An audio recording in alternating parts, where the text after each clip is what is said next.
नमस्कार दोस्तों। आज की कहानी है आखिरी मंजिल, मुंशी प्रेमचंद द्वारा लिखित। आह, आज 3 साल गुजर गए। यही मकान है, यही बाग है, यही गंगा का किनारा, यही संगमरमर का हौज, यही मैं हूँ और यही दरो दीवार। मगर इन चीज़ों से दिल पर कोई असर नहीं होता। वे नशा जो गंगा की सुहानी और हवा के दिलकश झोंकों से दिल पर छा जाता था, उस नशे के लिए अब जी तरस तरस के रह जाता है। अब वह दिल नहीं रहा। वह युवती जो जिंदगी का सहारा थी, अब इस दुनिया में नहीं है। मोहिनी ने बड़ा आकर्षक रूप पाया था। उसके सौंदर्य में एक आश्चर्यजनक बात थी। उसे प्यार करना मुश्किल था। वो पूजने के योग्य थी। उसके चेहरे पर हमेशा एक बड़ी लुभावनी आत्मिकता की दीप्ति रहती थी। उसकी आंखें, जिनमें लाज और गंभीरता और पवित्रता का नशा था, प्रेम का स्रोत थी। उसकी एक एक चितवन, एक एक क्रिया, एक एक बात उसके हृदय की पवित्रता और सच्चाई का असर दिल पर पैदा करती थी। जब वह अपनी शर्मीली आँखों से मेरी ओर ताकती, तो उसका आकर्षण और असमी गर्मी मेरे दिल में एक ज्वार भाटा सा पैदा कर देती थी। उसकी आँखों से आत्मिक भावों की किरणें निकलती थीं, मगर उसके होठों पर प्रेम की बानी से अपरिचित थे। उसने कभी इशारे से भी उस अथाह प्रेम को व्यक्त नहीं किया, जिसकी लहरों में वह खुद तिनके की तरह बही जाती थी। उसके प्रेम की कोई सीमा न थी। वो प्रेम जिसका लक्ष्य मिलन है, प्रेम नहीं वासना है। मोहिनी का प्रेम वो प्रेम था जो मिलने में भी वियोग के मजे लेता है। मुझे खूब याद है, एक बार जब उसी हौज के किनारे चांदनी रात में मेरी प्रेम भरी बातों से विभोर होकर उसने कहा था, आह, वह आवाज़ अभी तक मेरे हृदय पर अंकित है। मिलन प्रेम का आदि है, अंत नहीं। प्रेम की समस्या पर इससे ज़्यादा शानदार, इससे ज़्यादा ऊंचा ख्याल कभी मेरी नज़र में नहीं गुजरा। वह प्रेम जो चितवनों से पैदा होता है और वियोग में भी हरा भरा रहता है। वह वासना के एक झोंके को भी बर्दाश्त नहीं कर सकता। संभव है कि वो मेरी आत्मस्तुति हो, मगर वह प्रेम जो मेरी कमजोरियों के बावजूद मोहिनी को मुझसे था, उसका एक कतरा भी मुझे बेसुध करने के लिए काफ़ी था। मेरा हृदय इतना विशाल ही न था। मुझे आश्चर्य होता था कि मुझमें वो कौन सा गुण था जिसने मोहिनी को मेरे प्रति प्रेम से विह्वल कर दिया था। सौंदर्य, आचरण की पवित्रता, मर्दानगी का जौहर, यही वे गुण हैं जिन पर मोहब्बत निछावर होती है। मगर मैं इनमें से एक पर भी गर्व नहीं कर सकता था। शायद मेरी कमजोरियां ही उस प्रेम की तड़प का कारण थीं। मोहिनी में वे अदाएं न थीं जिन पर रंगीली तबीयतें फिदा हो जाया करती हैं। तिरछी चितवन, रूप गर्व की मस्ती भरी हुई आंखें, दिल को मोह लेने वाली मुस्कुराहट, चंचल वाणी, उनमें से कोई चीज़ यहाँ न थी। मगर जिस तरह चांद की मध्यम सुहानी रोशनी में कभी कभी फुहारें पड़ने लगती हैं, उसी तरह निश्चल प्रेम में उसके चेहरे पर एक मुस्कुराहट कौंध जाती और आंखें नम हो जाती। ये अदा न थी, सच्चे भावों की तस्वीर थी जो मेरे हृदय में पवित्र प्रेम की खलबली पैदा कर देती थी। शाम का वक्त था। दिन और रात गले मिल रहे थे। आसमान पर मतवाली घटाएं छाई हुई थीं और मैं मोहिनी के साथ उसी हौज के किनारे बैठा हुआ था। ठंडी ठंडी बयार और मस्त घटाएं हृदय के किसी कोने में सोते हुए प्रेम के भाव को जगा दिया करती हैं। वह मतवालापन जो उस वक्त हमारे दिलों पर छाया हुआ था, उस पर मैं हजारों होशमंदियों को कुर्बान कर सकता हूँ। ऐसा मालूम होता था कि उस मस्ती के आलम में हमारे दिल बेताब होकर आँखों से टपक पड़ेंगे। आज मोहिनी की जबान भी संयम की बेड़ियों से मुक्त हो गई थी और उसकी प्रेम में डूबी हुई बातों से मेरी आत्मा को जीवन मिल रहा था। एकाएक मोहिनी ने चौंकर गंगा की तरफ देखा। हमारे दिलों की तरह उस वक्त गंगा भी उमड़ी हुई थी। पानी की उस उद्विग्न उठती गिरती सतह पर एक दिया बहता हुआ चला जाता था और उसका चमकता हुआ अक्स थिरकता और नाचता एक पुच्छल तारे की तरह पानी को आलोकित कर रहा था। आह, उस नन्ही सी जान की क्या विसात थी। कागज के चंद पुर्जे, बांस की चंद तीलियां, मिट्टी का एक दिया था कि जैसे किसी को अतृप्त लालसाओं की समाधि थी जिस पर किसी दुख बटाने वाले ने तरस खाकर एक दिया जला दिया था। मगर वह नन्ही सी जान जिसके अस्तित्व का कोई ठिकाना न था, उस अथाह सागर में उछलती हुई लहरों से टकराती, भौरों से हिलकोरे खाती, शोर करती हुई लहरों को रौंदती चली जाती थी। शायद जलदेवियों ने उसकी निर्बलता पर तरस खाकर उसे अपने आंचलों में छुपा लिया था। जब तक वह दिया झिलमिलाता और टिमटिमाता हमदर्द लहरों के से झकोरे लेता दिखाई दिया। मोहिनी टकटकी लगाए खोई सी उसकी तरफ ताकती रही।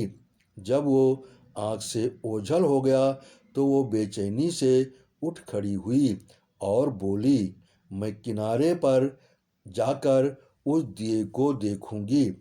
जिस तरह हलवाई की मनभावन पुकार सुनकर बच्चा घर से बाहर निकल पड़ता है और चाव भरी आंखों से देखता और अधीर आवाज़ों से पुकारता उस नेमत के थाल की तरफ दौड़ता है, उसी जोश और चाव के साथ मोहिनी नदी के किनारे चली।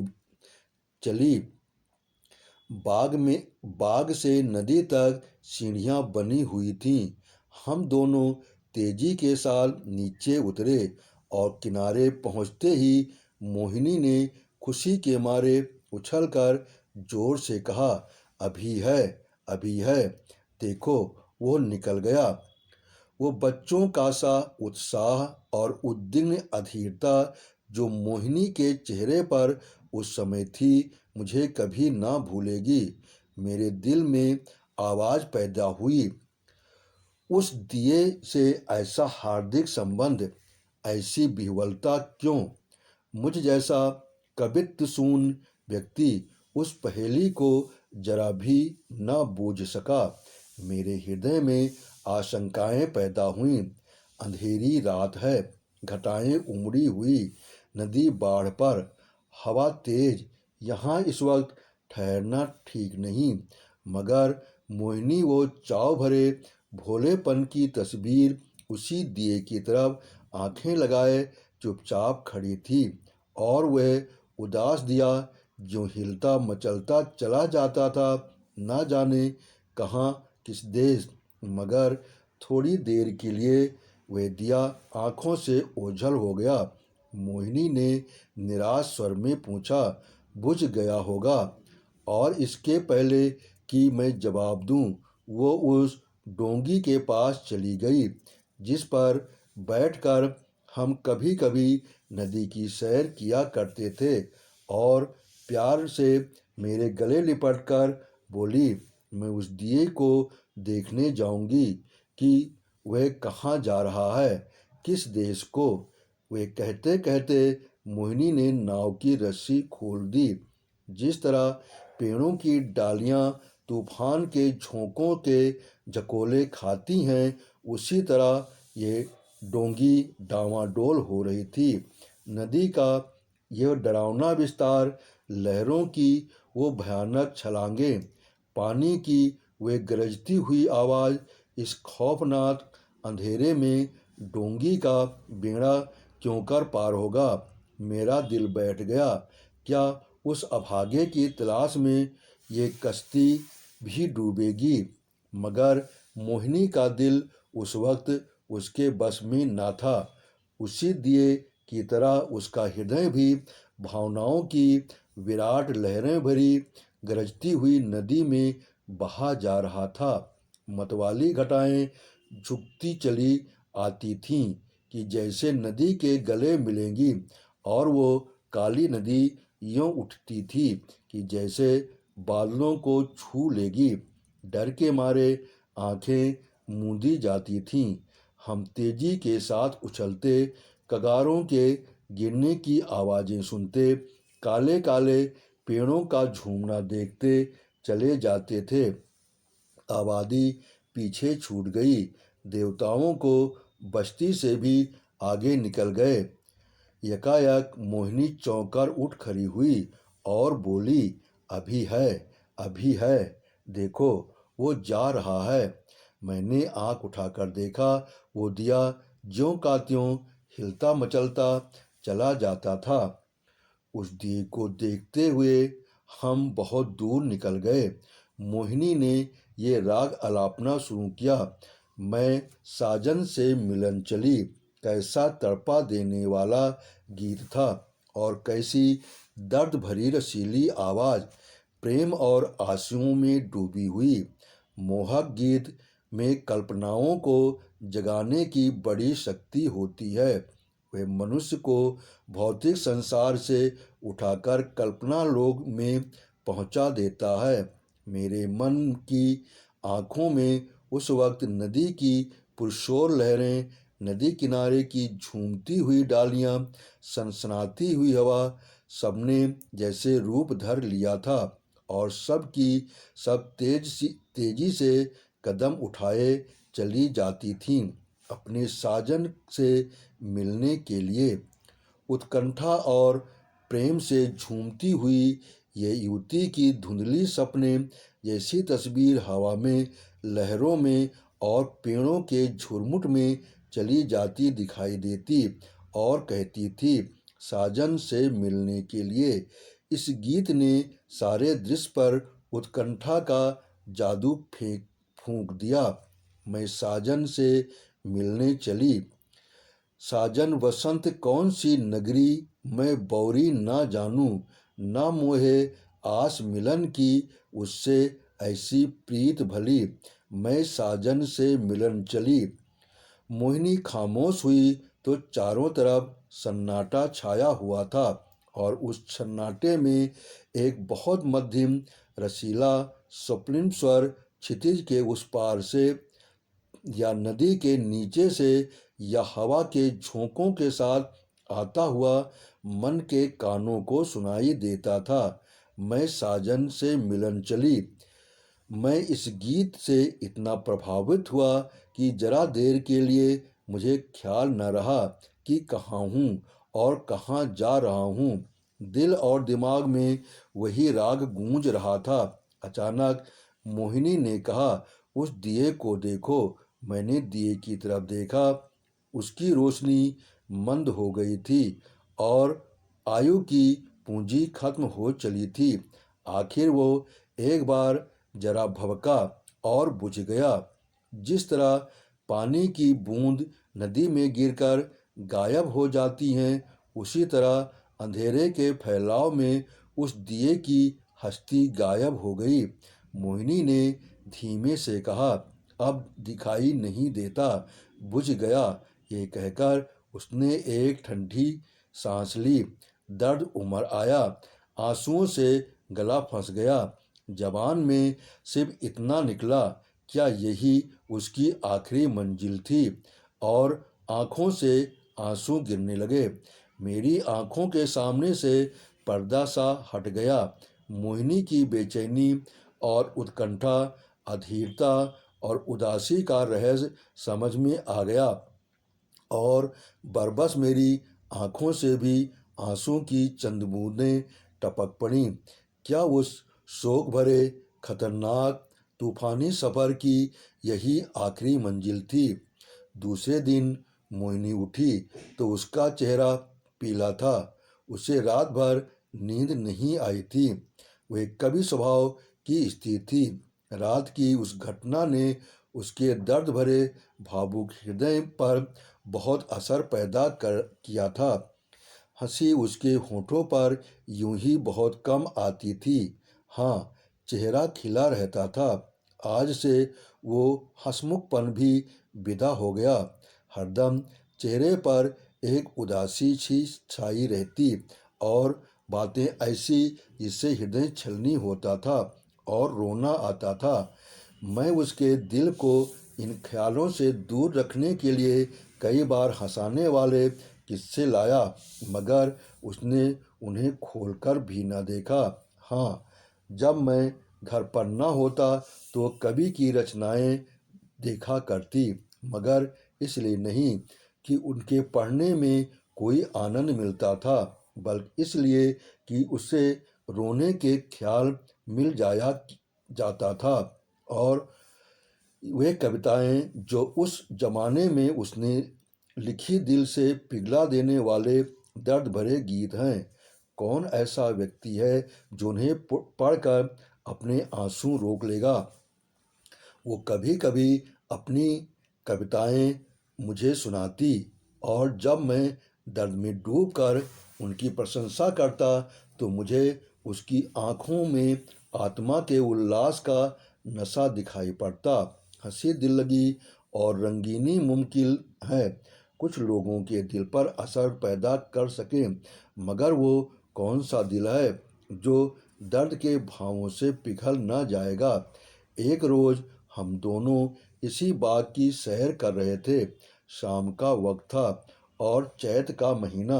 मोहिनी की तबीयत आज खुश थी। बहुत दिनों के बाद आज उसके होठों पर मुस्कुराहट की झलक दिखाई दी थी। जब शाम हो गई और पूर्णमासी का चांद गंगा की गोद से निकलकर ऊपर उठा, तो हम इसी हौज के किनारे बैठ गए। ये मौलसिरियों की कतार और ये हौज मोहिनी की यादगार है। चांदनी में बिसात आई और चौपड़ होने लगी। आज तबीयत की ताजगी ने उसके रूप को चमका दिया था, और उसकी मोहक चपलताएं मुझे मतवाला किए देती थीं। मैं कई बाजियां खेला और हर बार हारा। हारने में जो मज़ा था वो जीतने में कहाँ। हल्की सी मस्ती में जो मज़ा है वो छकने और मतवाला होने में नहीं। चांदनी खूब छिटकी हुई थी। यकायक मोहिनी ने गंगा की तरफ देखा और मुझसे बोली, वह उस पार कैसी रोशनी नजर आ रही है? मैंने भी निगाह दौड़ाई। चिता की आग जल रही थी, लेकिन मैंने टाल कर कहा, साझी खाना पका रहे हैं। मोहिनी को विश्वास नहीं हुआ। उसने उसके चेहरे पर एक उदास मुस्कुराहट दिखाई दी और आंखें नम हो गईं। ऐसे दुख देने वाले दृश्य उसके भावुक और दर्दमय दिल पर वही असर करते थे जो लू की लपट फूलों के साथ करती हैं। थोड़ी देर तक वो मौन निश्चला बैठी रही, फिर शोक भरे स्वर में बोली, अपनी आखिरी मंजिल पर पहुंच गया। आपने कहानी सुनी, इसके लिए आपका बहुत बहुत धन्यवाद। आपने सब्सक्राइब किया, इसके लिए मैं दिल से आभारी हूँ।